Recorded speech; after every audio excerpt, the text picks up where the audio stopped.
Twelfth की probability में पढ़ा था, कंडीशनल प्रोबेबिलिटी। तो कंडीशनल प्रोबेबिलिटी का फॉर्मूला क्या है, एक बार जल्दी से बताओ।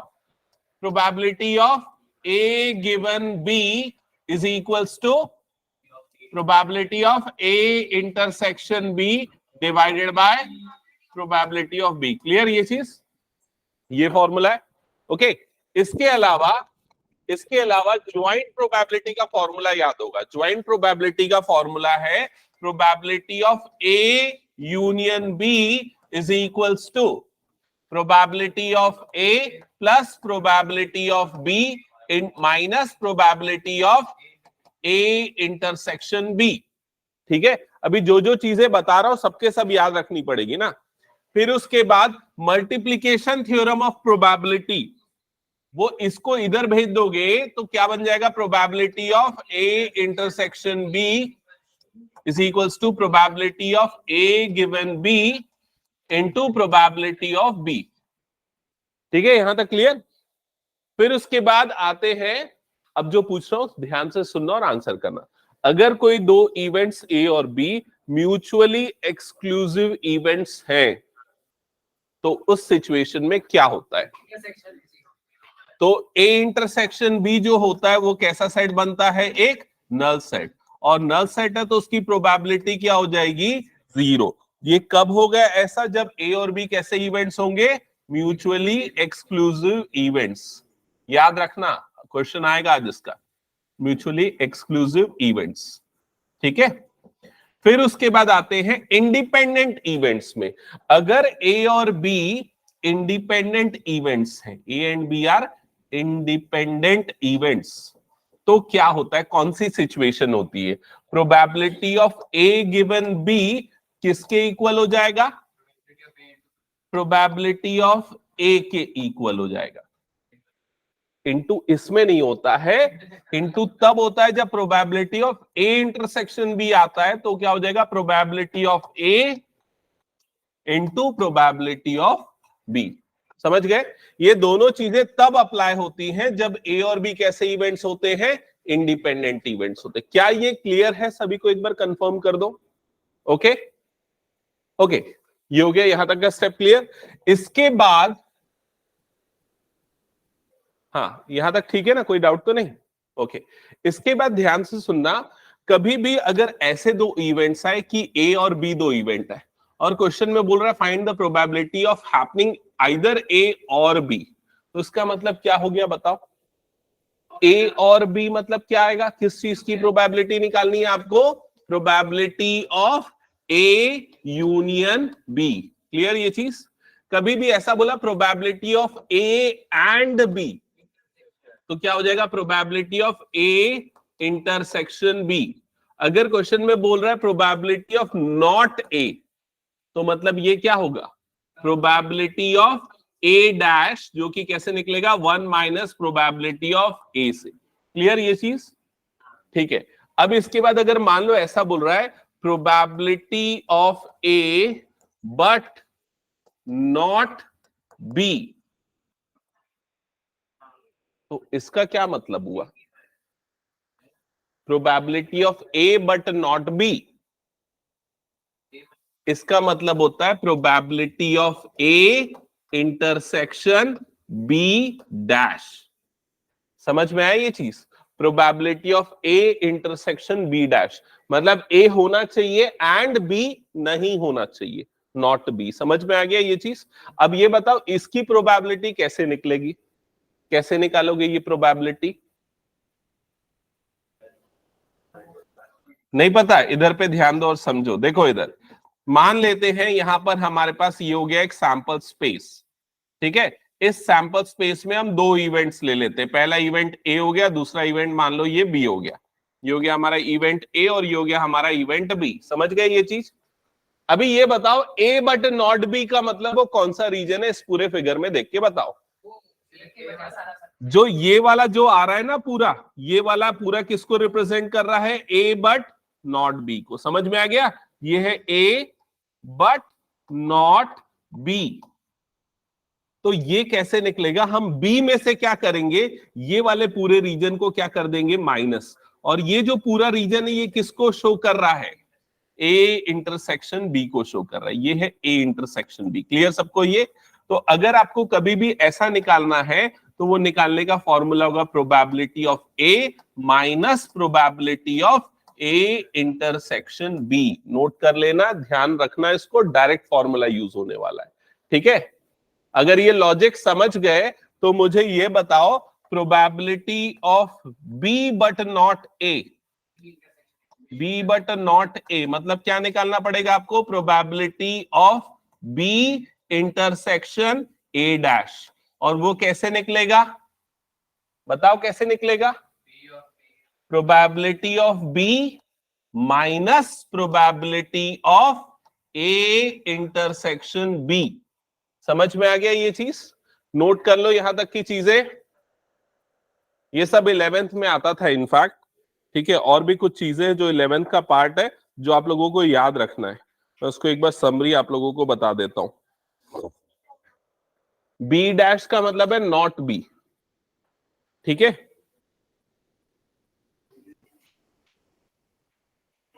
हो गया यहां तक?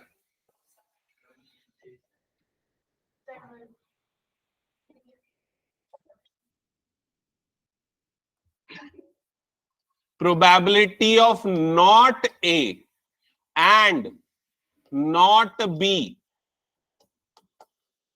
एकलव्य मैं पनिशमेंट दूंगा, बता रहा हूं। Probability of not A and not B, इसका मतलब क्या है? आयुष समझा?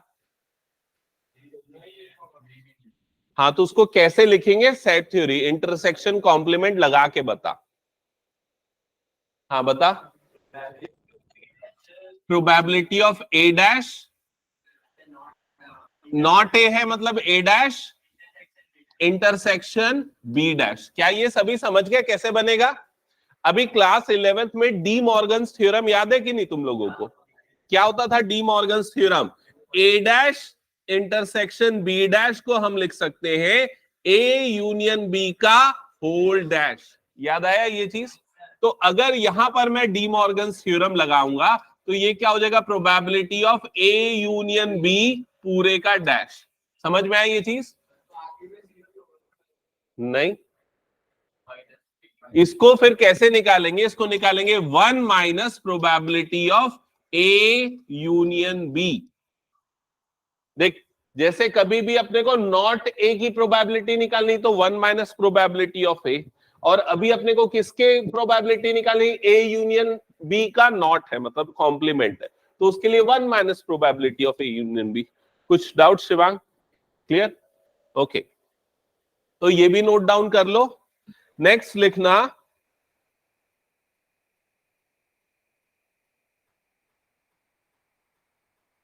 प्रोबेबिलिटी ऑफ नॉट ए और नॉट बी। ये बताओ क्या होगा? तुम लोग खुद ही एनालाइज करके बताओ क्या होगा इसका।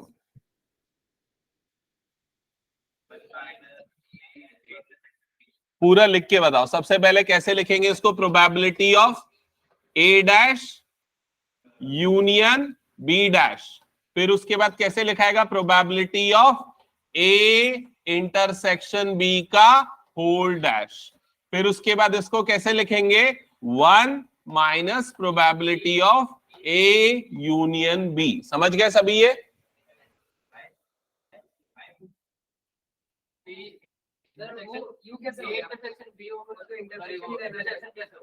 सॉरी, ये लास्ट वाला पार्ट मैंने गलत लिख दिया, यहां पर इंटरसेक्शन आएगा। ओके, और कुछ डाउट? ये वाले में नहीं, वो तो इंटरसेक्शन ही रहेगा ना, डी मॉर्गन्स लग गया ना। ठीक है? Okay, next, probability of neither A nor be. बताओ जल्दी, probability of neither A nor be. नहीं, अच्छा कितने लोग इसको समझ पाए? बताओ इसका मतलब क्या? नाइदर ए नॉर बी का मतलब तो प्रोबेबिलिटी ऑफ क्या? इसको intersection A dash intersection B dash. इसका मतलब क्या हुआ? ना ही ए होना चाहिए और ना ही बी होना चाहिए, दोनों नहीं होना चाहिए ना, इसलिए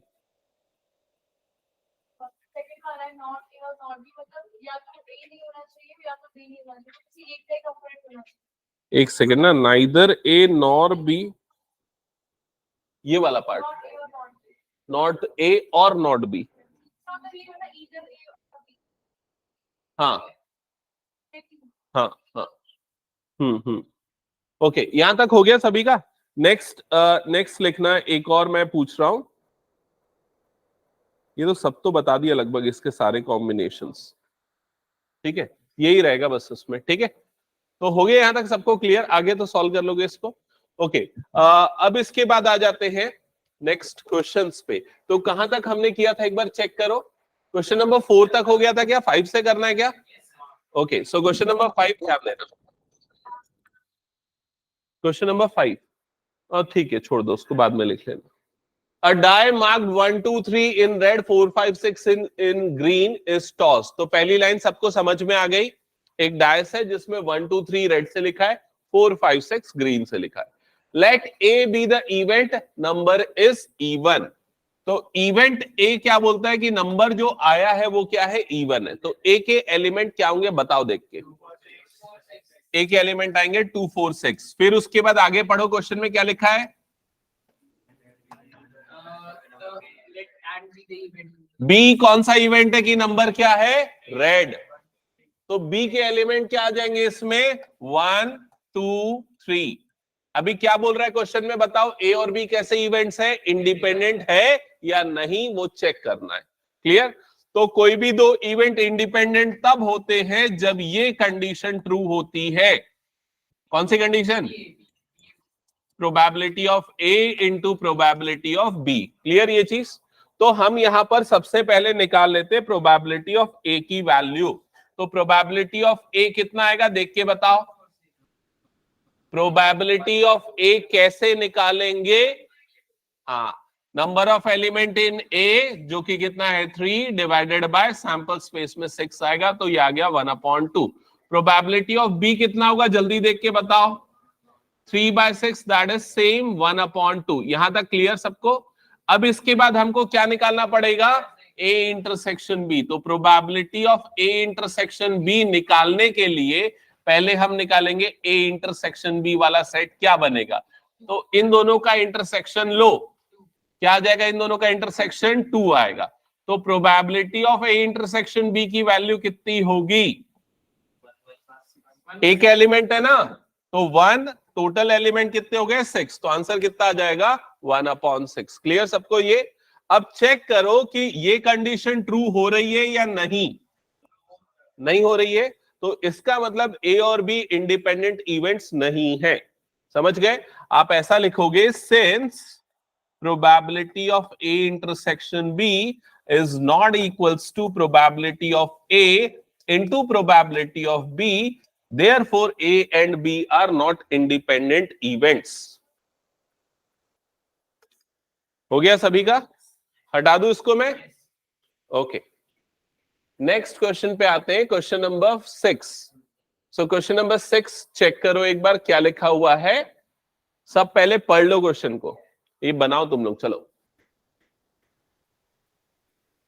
ई और एफ दो इवेंट्स हैं और ये दोनों की प्रोबेबिलिटीज आपको गिवन है, दोनों के इंटरसेक्शन की प्रोबेबिलिटी गिवन है। और क्या पूछ रहा है? Are they independent? कैसे चेक करेंगे अभिनंदन, बता वो इंडिपेंडेंट है या नहीं?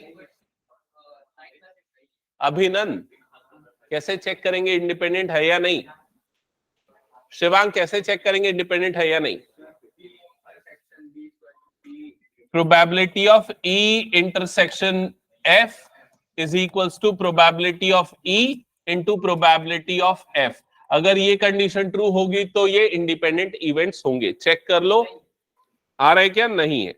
नेक्स्ट क्वेश्चन पे जाओ। चलो, नेक्स्ट क्वेश्चन क्या है? हेलो, यस यस,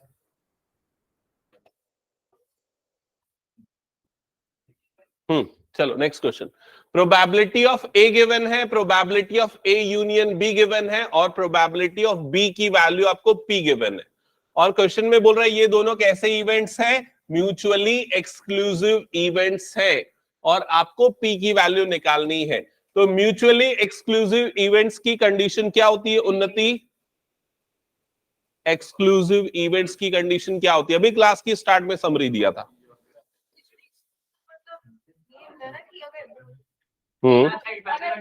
अरे चुप रहना भी। हाँ हाँ जल्दी बोलो। एक हो रहा है तो दूसरा नहीं होगा। हाँ तो ऐसे सिचुएशन में क्या होता है म्यूचुअली एक्सक्लूसिव इवेंट्स में? Probability of A intersection B is 0। ठीक है, अब यहां पर probability of A intersection B 0 है, मतलब प्रोबेबिलिटी ऑफ, अच्छा ये probability of A intersection B क्या हो गया? 0। और क्वेश्चन में आपको क्या फाइंड आउट करना है? क्वेश्चन में देखो एक बार, पी की वैल्यू फाइंड आउट करनी है। ठीक है, तो यहां पर एक और चीज गिवन है क्वेश्चन में, ए यूनियन बी की प्रोबेबिलिटी। तो ये वाला फॉर्मूला यूज करेंगे, probability of A union B का ज्वाइंट प्रोबेबिलिटी का फॉर्मूला क्या होता है बताओ जल्दी? Probability of A plus probability of B minus probability of A intersection B. अब इसमें सारी वैल्यूज पुट करो तो यहां पर क्या आ जाएगा? 3/5। प्रोबेबिलिटी ऑफ ए के प्लेस पे क्या आ जाएगा? 1/2 प्लस प्रोबेबिलिटी ऑफ बी के प्लेस पे क्या आ जाएगा? P minus probability of A intersection B. तो उसकी वैल्यू फर्स्ट सिचुएशन में हम क्या लेंगे? 0, क्योंकि ये कैसे इवेंट्स है? म्यूचुअली एक्सक्लूसिव इवेंट्स है। समझ गए ना? अब सॉल्व करो और बताओ पी की वैल्यू क्या आ रही है। ये 1/2 इधर शिफ्ट हो जाएगा तो क्या हो जाएगा? 3/5 minus 1/2 is equals to P 1/10। Yes, तो यह जगह 10 और ये जगह 3 2 6 माइनस 5, 1/10 आ रहा है ना? ठीक है, हाँ क्या पूछ रहे हो जल्दी बोलो। सेकेंड सिचुएशन में क्या लिखा हुआ है? इंडिपेंडेंट इवेंट्स है। इंडिपेंडेंट इवेंट में क्या कंडीशन फॉलो होगी? Probability of A intersection B is equals to probability of A into probability of B. समझ में आया सबको ये?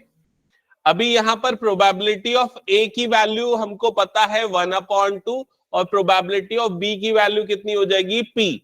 सेम चीज आप पुट करोगे यहां पर, 1/10 नहीं पुट करना है भाई। 1/10 तो हमको फर्स्ट कंडीशन में आंसर मिला था पी का। ठीक है, सेकेंड कंडीशन में इंडिपेंडेंट इवेंट्स है तो ए इंटरसेक्शन भी ऐसा होगा। क्लियर हुआ सबको ये? तो सेम फॉर्मूला यूज होगा जो अभी हमने यहां पर लिखा है, बस वैल्यू डिफरेंट हो जाएगी। तो ए यूनियन बी की जगह पे क्या पुट करोगे यहां पर? 3/5। प्रोबेबिलिटी ऑफ ए के प्लेस पे क्या पुट हो जाएगा? 1/2 प्लस प्रोबेबिलिटी ऑफ बी के प्लेस पे क्या पुट करना है? P minus probability of A intersection B की जगह पे कितना आ जाएगा? 1/2 पी।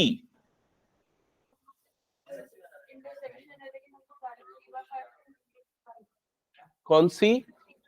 तो ये जो यूनियन है ना, मैं इसी की जगह पे पुट किया हूं 3/5। प्रोबेबिलिटी ऑफ ए की जगह पे 1/2 रखा हूं, प्रोबेबिलिटी ऑफ बी की जगह पे पी रखा हूं और यहां पर वो रखा हूं। ठीक है, और किसी को कुछ डाउट है तो पूछ लो। फिर उसके बाद ये वाली टर्म को इधर शिफ्ट करना, ये टर्म इधर शिफ्ट होके सिंप्लीफाई होगी, सेम आंसर आएगा। कितना आएगा ये? 1/10। और राइट साइड में p माइनस p/2, तो कितना बन जाएगा ये? p/2 बन जाएगा। अभी 2 को इधर क्रॉस मल्टीप्लाई कर दो तो 2/10 इज इक्वल्स टू p। तो आपका आंसर कितना आ जाएगा? p की वैल्यू 1/5। क्लियर सबको ये? चलो नेक्स्ट क्वेश्चन पे आ जाते हैं। कुछ डाउट तो नहीं किसी को इसमें?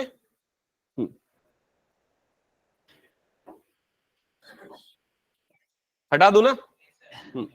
चलो नेक्स्ट क्वेश्चन। हाँ अभी ये क्वेश्चन ध्यान से सुनो, क्या लिखा हुआ है आपको, क्या गिवन है? प्रोबेबिलिटी ऑफ ए। जल्दी से नोट करो, प्रोबेबिलिटी ऑफ ए 0.3। नोट किया सबने? नेक्स्ट क्वेश्चन में आ जाओ। उन्नति जल्दी, तुम बहुत स्लो सॉल्व कर रहे हो, इतने में नहीं चलेगा ना। Probability of A 0.3, probability of B की वैल्यू 0.4। नोट कर लिया सबने? ओके, क्या फाइंड आउट करना है? अच्छा, और क्या गिवन है पढ़ के बताओ एक बार। ए और बी कैसे इवेंट्स हैं? इंडिपेंडेंट इवेंट्स है। क्या कंडीशन होती है इंडिपेंडेंट इवेंट्स के लिए?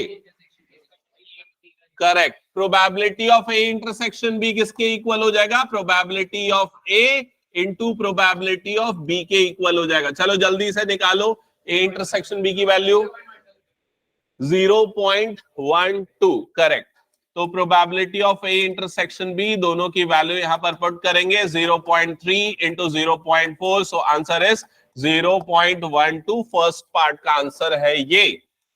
सेकेंड पार्ट में क्या निकालना है देख के बताओ। Probability of A union B. तो probability of A union B का फॉर्मूला क्या होता है एकलव्य? जल्दी बोल। हाँ आगे। हाँ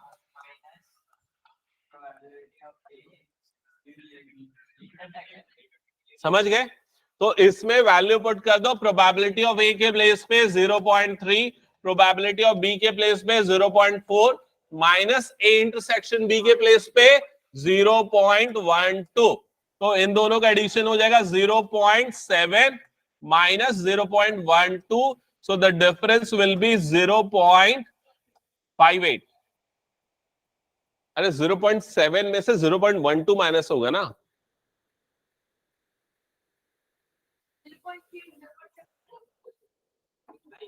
जीरो 0.3, 0.4 माइनस 0.12।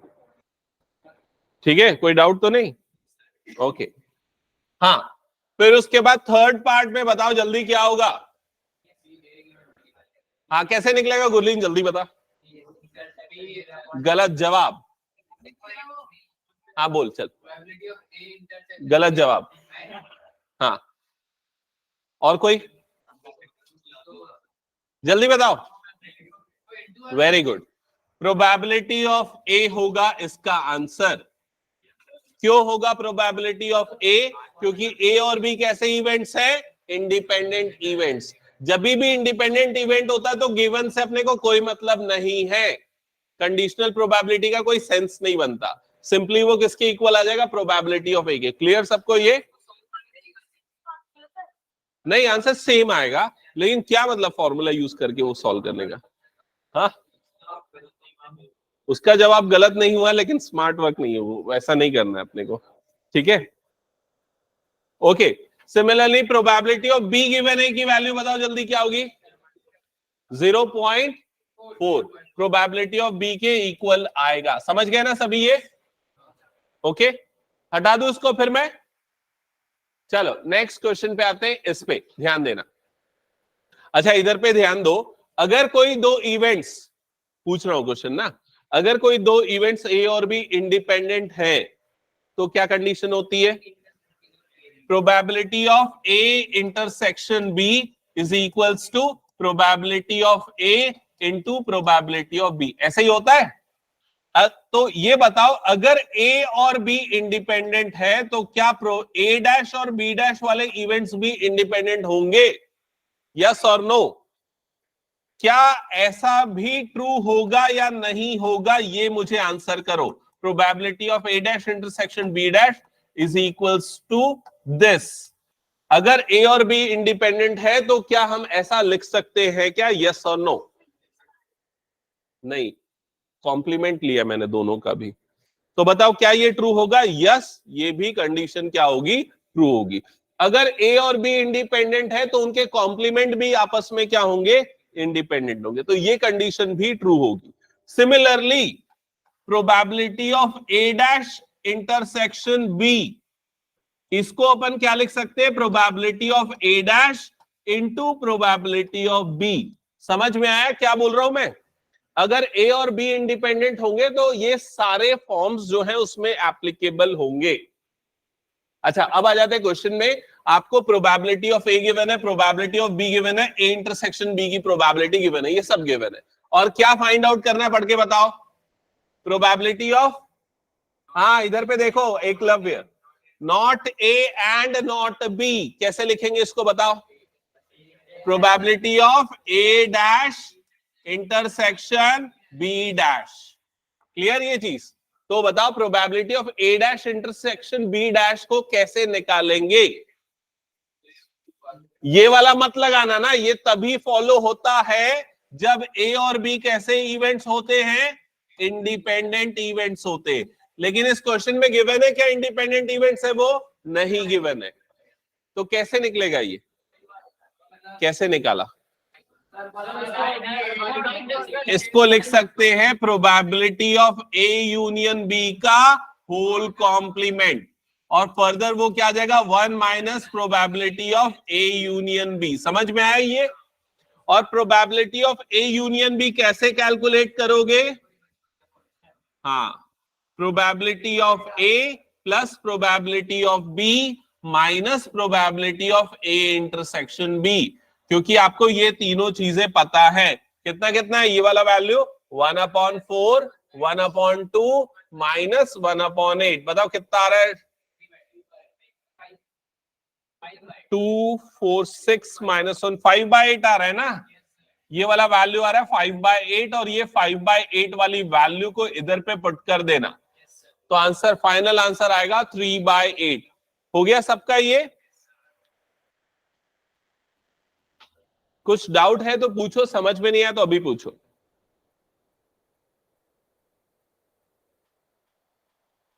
रिमूव कर दो उसको।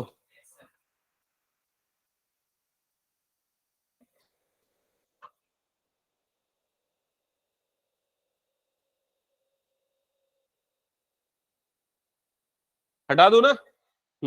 चलो नेक्स्ट क्वेश्चन। चलो अब आप लोग बनाना चालू करो, मैं कॉपी में चेक करता हूं।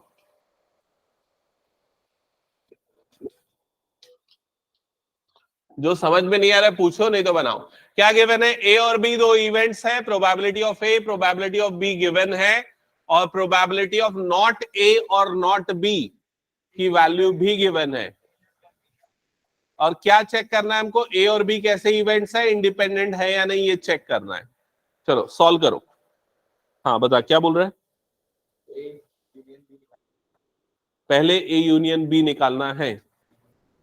चल निकाल, जो भी निकालना है। और किसी को कुछ पूछना है? आपका सबसे पहला स्टेप क्या होना चाहिए? पहला स्टेप ये होना चाहिए, इसका मतलब समझ में आना चाहिए, इसका मतलब क्या है। प्रोबेबिलिटी ऑफ क्या है बताओ? ये A dash union B dash is equals to 1/4। ये वाला स्टेप समझ में आया कि नहीं सबको? हाँ, अभी ये बताओ probability of A dash union B dash को किससे डिनोट करेंगे, कैसे सिंपलीफाई? De Morgan. तो उससे क्या हो जाएगा? Probability of A intersection B का whole dash is equals to 1/4। समझ में आया सभी को ये? अभी probability of A intersection B का होल डैश वो कैसे होगा? 1 minus probability of A intersection B is equal to कितना हो गया? 1/4। क्लियर ये चीज? ये 1/4 को भेजो इधर और इसको भेजो इधर पे, तो आपको मिल जाएगा 1 minus 1/4 is equal to probability of A intersection B. बताओ कितना आएगा probability of A intersection B? Probability of A intersection B आ जाएगा 3/4। क्लियर सबको यहां तक? क्या ए यूनियन बी होता है? नहीं, वो तो तब चेंज होता है जब इंटरसेक्शन वो डी मॉर्गन्स लगाते हैं। अगर तेरे को जैसे देख, प्रोबेबिलिटी ऑफ ए डैश निकालना है तो क्या करते हैं? 1 माइनस प्रोबेबिलिटी ऑफ ए करते हैं। समझ रहे हैं? अभी यहाँ किसका डैश है? ए इंटरसेक्शन बी का डैश है, तो इसीलिए 1 minus probability of A intersection B करेंगे। ठीक है, तो ये क्लियर सबको? अभी ये चेक करो कि ये वाली कंडीशन ट्रू हो रही है क्या? Probability of A intersection B is equal to probability of A into probability of B. True or false? False. तो इसलिए A और B इंडिपेंडेंट इवेंट्स नहीं है। हटा दो इसको मैं। चलो नेक्स्ट क्वेश्चन जल्दी सॉल्व करो, बताओ। हाँ, given two independent events A and B such that probability of A और probability of B दोनों given है, और आपको ये सारी चीजें निकालनी है। ए और बी इंडिपेंडेंट है, तो इसका मतलब क्या अप्लाई होगा? इंडिपेंडेंस वाला क्या है? हाँ चलो सॉल्व करो। Probability of A intersection B is equal to probability of A into probability of B.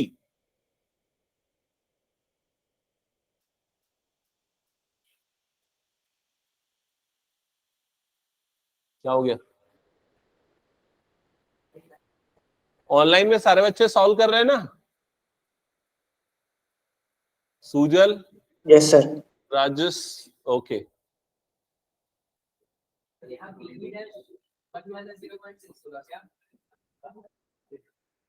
A intersection B की फर्स्ट पार्ट का आंसर तो आ गया ना सबका? हाँ कितना है एकलव्य? क्यों नहीं आया अभी तक? आयुष क्या कर रहा है? कौन सा वाला पार्ट सॉल्व कर रहा है? जल्दी बता। कितना टाइम लगेगा यार फर्स्ट पार्ट में? बता दो कैसे बनेगा, जल्दी बता। क्यों जीरो होगा? अरे यार इतने देर तक मैं क्या पढ़ा रहा था फिर मैं? रुक जाए एक मिनट शांत। इतने देर तक मैं क्या बताया? इंटरसेक्शन में क्या होता है? Probability of A probability of B होता है इंडिपेंडेंट के लिए, वो म्यूचुअली एक्सक्लूसिव में जीरो होता है। कर उसको जल्दी से।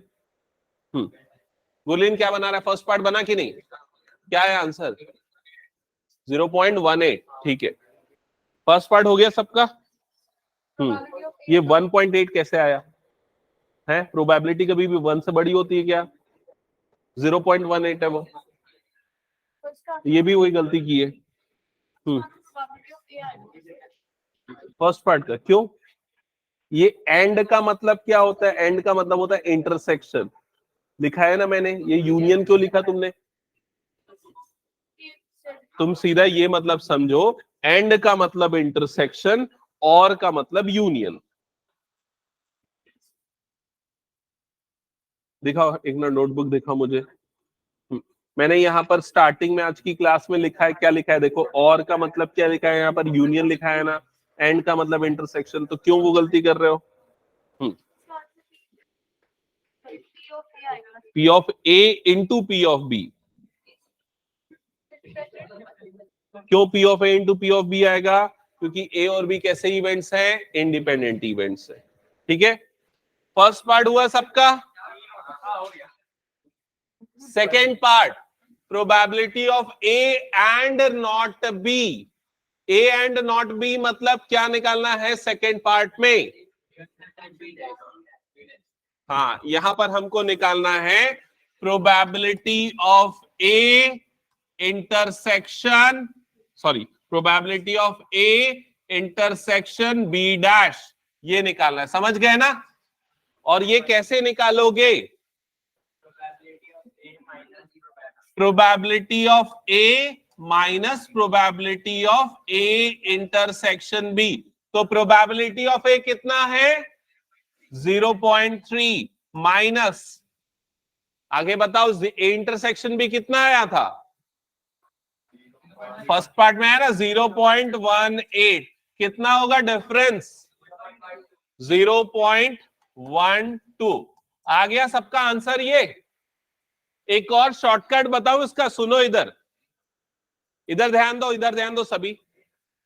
देखो यहां पर probability of A intersection B dash जो है वो probability of A into probability of B dash के बराबर होगा सिर्फ इस क्वेश्चन में। क्यों इस क्वेश्चन में? क्योंकि यहां पर इवेंट्स कैसे गिवन है? इंडिपेंडेंट इवेंट्स गिवन है। तो प्रोबेबिलिटी ऑफ ए कितना गिवन है? 0.3। प्रोबेबिलिटी ऑफ बी डैश, तो बी की प्रोबेबिलिटी 0.6 है, तो बी डैश की प्रोबेबिलिटी कितनी होगी? 1 माइनस 0.6 दैट इज 0.4। तो इंटू 0.4 करो तो आंसर सेम आएगा 0.12। तो इस तरीके से भी बना सकते हैं, और आपको दोनों तरीका पता होना चाहिए, क्योंकि कई बार हो सकता है ये मेथड में आपको डेटा गिवन ना हो, ये गिवन ना हो, उसकी वजह ये गिवन हो। समझ रहे हो ना? ठीक है। हाँ थर्ड पार्ट में क्या कैलकुलेट करना है? उन्नति बताओ जल्दी। हाँ यहां पर निकालना है probability of A union B. क्या होता है इसका फॉर्मूला? क्या होता है formula? Probability of A plus probability of B. Yes, very good, सीख गया तुम लोग। चलो जल्दी जल्दी बताओ आंसर। 0.9 माइनस 0.18, सो 0.72 यही आ रहा है।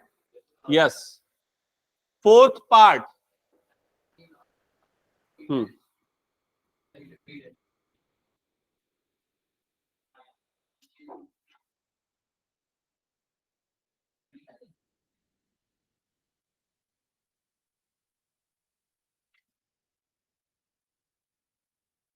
11th का फोर्थ पार्ट सॉल्व करो जल्दी और आंसर बताओ।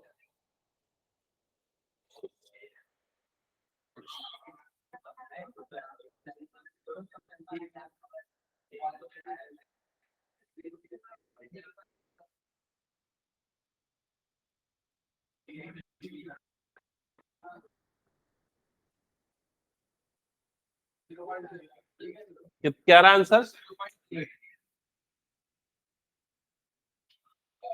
फोर्थ पार्ट इधर पे चेक करना, क्या निकालना पहले ये समझे कि नहीं। Probability of A dash intersection B dash, ये मैंने लिखवाया है ना तुम लोगों को। नाइदर ए नॉर बी का मतलब क्या है, ना ही ए होना चाहिए और ना ही बी होना चाहिए। हाँ, इधर पे सबका ध्यान सामने। कैसे कैलकुलेट किया ये बताओ। इसमें लगाना चाहिए तुम लोगों को शॉर्टकट तरीका। इंडिपेंडेंट है ना, तो इंडिपेंडेंट तो डायरेक्टली ऐसा हो जाएगा, समझ गए ना। ये सिर्फ तभी लगेगा जब इंडिपेंडेंट है। अब प्रोबेबिलिटी ऑफ ए डैश कितना होगा? 1 minus 0.3, that is 0.7। Probability of B dash 0.4, so answer will be 0.28, that's it। समझ गए सभी? ऐसा कितने बच्चों ने निकाला? ऐसा करके, ऐसे करके निकाला। गुड, ठीक है, ओके। अभी ऑनलाइन ने भी किसी ने बनाया ऐसा सेम। हाँ, राजस ने। ओके गुड, हटा दो उसको फिर मैं नेक्स्ट क्वेश्चन पे आते हैं। चलो इधर पे ध्यान दो। हाँ, ये क्वेश्चन जल्दी से बना के दिखाओ तुम लोग, फास्ट फास्ट। तू सामने बढ़ जा तो अभी ना, यहाँ बहुत ज्यादा भीड़ हो गई, उधर उधर बैठ जा, ठीक है। सामने बैठ, हाँ आशु के पास बैठ जा।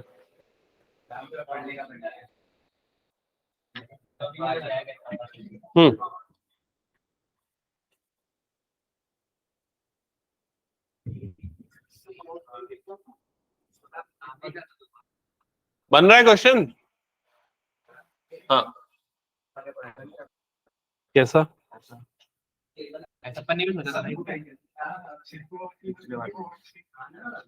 नहीं, अगर वैसा करना चाह रहा है तो तू कैसे कर सकता है?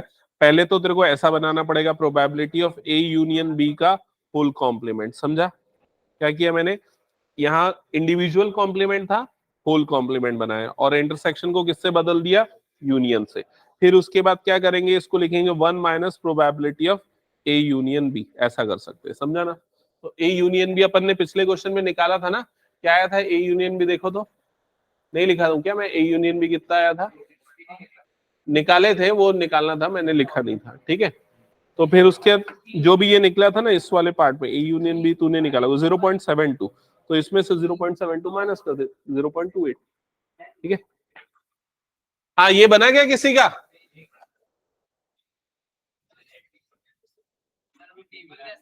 ए डाई इज टॉस्ड थ्राइस, मतलब एक डाइस को 3 बार थ्रो किए, ठीक है।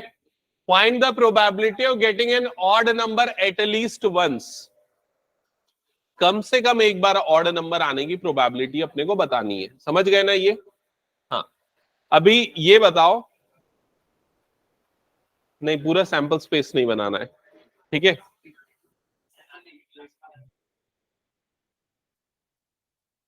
ओके, इसमें एक स्टेटमेंट लिख रहा हूं, probability of at least one odd number is equals to 1 minus probability of all even number। एक बार बताओ, ये वाली स्टेटमेंट समझ में आई क्या? क्या है, probability of at least one odd number, मतलब कम से कम एक ऑड नंबर की जो प्रोबेबिलिटी होगी वो निकालने के लिए हम सारे इवन नंबर की जो प्रोबेबिलिटी उसको 1 से माइनस कर देंगे। क्लियर ये चीज? अब सारे इवन नंबर आने की प्रोबेबिलिटी कितनी होगी उसको कैलकुलेट करने के लिए पहले तो हम n ऑफ s निकालते। n ऑफ s का मतलब number of element in sample space. तो सैंपल स्पेस में कितने एलिमेंट्स आएंगे? 216। समझ गए ना कैसे? ठीक है, 216, 6 इंटू 6 इंटू 6। ओके, अब इसके बाद ना ऑल इवन नंबर की प्रोबेबिलिटी निकालनी है, तो यहां पर थोड़ा सा ना वो यूज होगा परम्यूटेशन कॉम्बिनेशन में, जैसा हम लोग करते थे ना। 3 आउटकम्स आने हैं अपने पास और तीनों क्या होने चाहिए? इवन होने चाहिए। तो पहले वाले प्लेस के पास कितने ऑप्शंस हैं? 3 ऑप्शंस। दूसरे वाले प्लेस के पास भी 3 ऑप्शन, तीसरे वाले के पास भी 3 ऑप्शन। सबको मल्टीप्लाई कर दो तो कितना आ जाएगा? 27 आ जाएगा। समझ में आया ये चीज? तो 27 ऐसे आउटकम्स होंगे जिसमें सारे नंबर्स कैसे होंगे? इवन नंबर्स होंगे।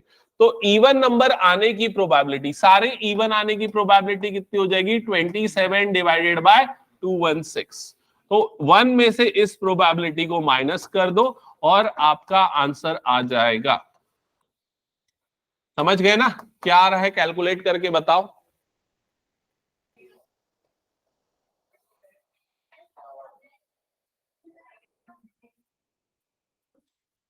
वन 189 डिवाइडेड बाय 216 आ रहा है क्या? चेक करना एक बार इसका आंसर। वही है,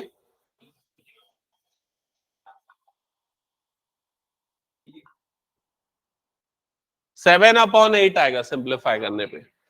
हाँ,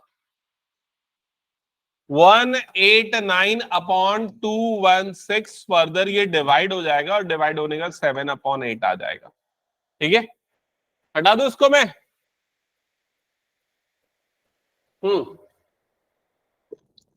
नेक्स्ट क्वेश्चन, इधर पे ध्यान देना जल्दी से। क्वेश्चन पहले पढ़ लो तो सभी।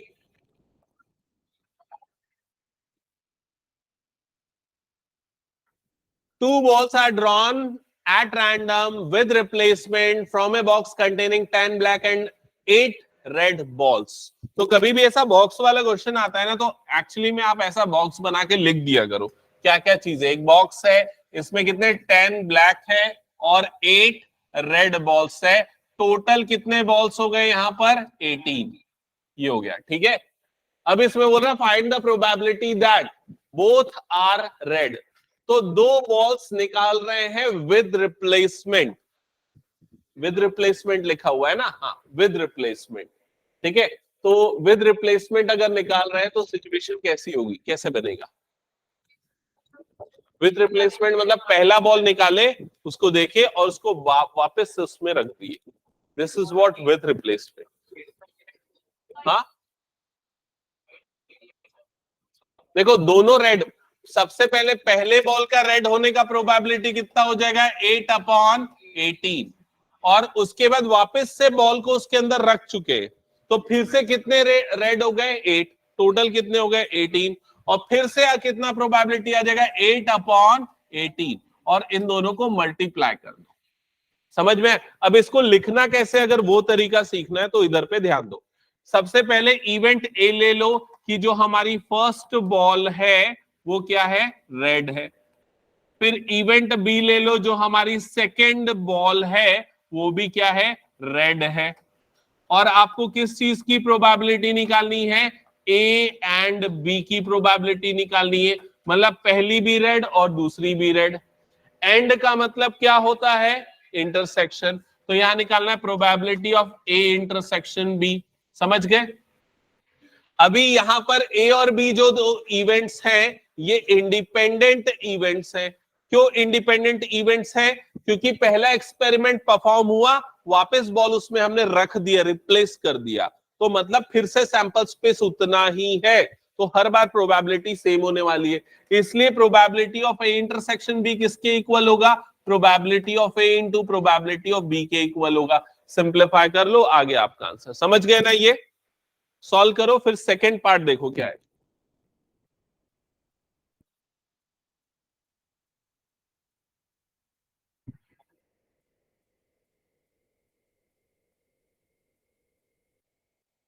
सेकेंड पार्ट में क्या लिखा है, first ball is a black and second ball is red.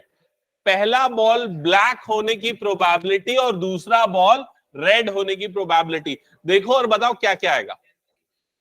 पहला बॉल ब्लैक होने की प्रोबेबिलिटी कितनी हो जाएगी, 10/18 इनटू दूसरा बॉल रेड होने की प्रोबेबिलिटी कितनी हो जाएगी, 8/18। समझ में आया सबको ये? ठीक है, आगे सिंप्लीफाई कर लो, जो भी आएगा वो आपका आंसर।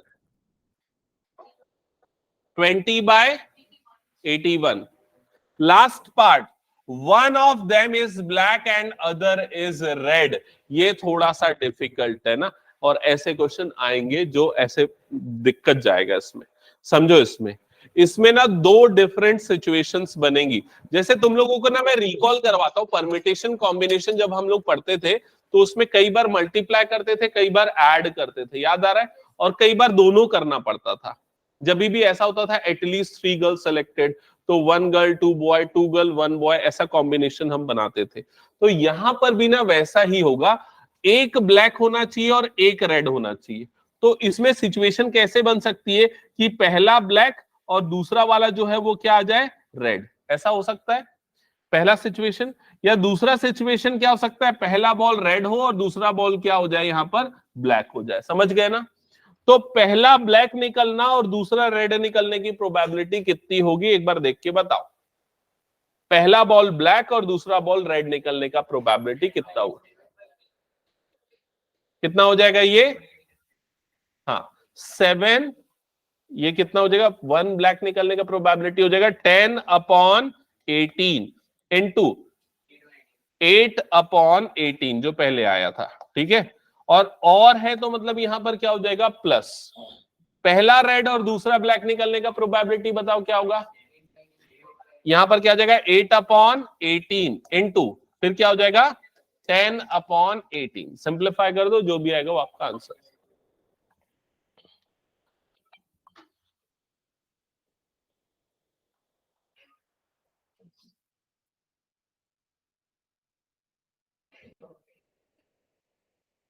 समझ गए ना? तो कितना आ रहा है फाइनल आंसर, 40/81। ओके, हटा दो इसको फिर मैं।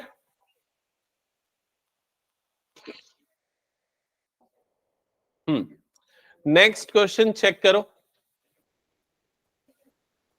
Probability of solving a specific problem, एक बार इसको देख लेना। एक सेकेंड आए को।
Probability of solving a specific problem independent by A and B are 1/2 and 1/3 respectively.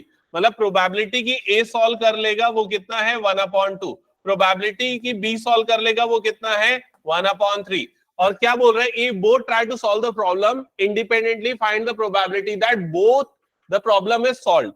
Problem is solve का मतलब है, इधर ध्यान दो सब, प्रॉब्लम इज सॉल्व का मतलब है या तो A सॉल्व कर ले या फिर B सॉल्व कर ले, मतलब प्रोबेबिलिटी ऑफ A और B. इसका मतलब क्या निकालना पड़ेगा, probability of A union B. समझ में आ गया ये चीज. और इधर पे एक और चीज ध्यान से सुनो, A और B कैसे इवेंट्स हैं, इंडिपेंडेंट इवेंट्स हैं. तो probability of A intersection B किसके इक्वल होगा, probability of A into probability of B के इक्वल होगा. समझ गए ना ये चीज, जो कि कितने निकलेगा 1/6. तो ये आ जाएगा. अब इसके बाद ये वाले पार्ट में क्या बोल रहा है, exactly one of them solves the problem, मतलब दोनों में से कोई एक ही प्रॉब्लम सॉल्व कर पाए, इसकी प्रोबेबिलिटी. अभी ये पूरा सॉल्व कहा किया मैंने, यहां पर ये सॉल्व करो ना 1/2 इंटू 1/3, तो ये कितना आ जाएगा 1/6. Probability of A union B का फॉर्मूला क्या है, probability of A plus probability of B minus probability of A intersection B. तो ये हो जाएगा 1/2 प्लस 1/3 माइनस 1/6. तो आंसर कितना आएगा, हाँ 4/6 आएगा, और इसके बाद ये आ जाएगा 2/3. यही आया आंसर. अब बोल रहा है exactly one of them solves the problem, मतलब A सॉल्व कर रहा है तो B ना करे, B सॉल्व कर रहा है तो A ना करे. यही हुआ मतलब. इसका मतलब आप निकालोगे probability of A intersection B dash. इसका मतलब क्या हो गया कि A सॉल्व कर पा रहा है लेकिन B सॉल्व नहीं कर पा रहा. समझ गए ना. Plus probability of A dash intersection B, मतलब कि A सॉल्व नहीं कर पा रहा है लेकिन B सॉल्व कर ले रहा है. तो इसमें सिर्फ B सॉल्व कर रहा है और इसमें सिर्फ A सॉल्व कर रहा है. दोनों की प्रोबेबिलिटी निकालो और उसको ऐड कर दो, तो आपको मिल जाएगा exactly one of them solves the problem. Clear सबको ये, ओके. और कुछ डाउट किसी को इसमें?